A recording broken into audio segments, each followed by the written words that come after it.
আল Habib idea নুরানি মাদ্রাসা তারপর মাদানী নগর নন্দীগ্রাম বগুড়া। প্রথমে nursery শ্রেণীর ফলাফল ঘোষণা করা হচ্ছে, আমরা সকলেই খেয়াল করি।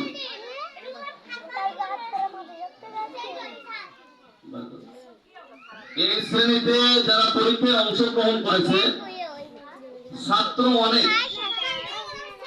প্রায় 65-70 জন।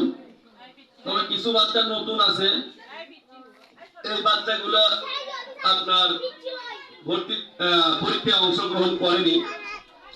এখানে একটা বিষয় আসলে অনেক অভিভাবক বোঝে না, আমার বাচ্চা নতুন ভর্তি হয়েছে, পরীক্ষা দিয়ে কি করবে।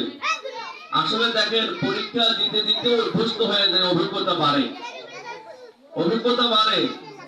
পুরাতন অভিভাবক যারা আছে এরা বুঝতেছে। অনেকেই পরীক্ষা দেওয়াইতে চায় না, যে আমার বাচ্চা ছোট, পরীক্ষা দিয়ে কি হবে হুজুর। পরে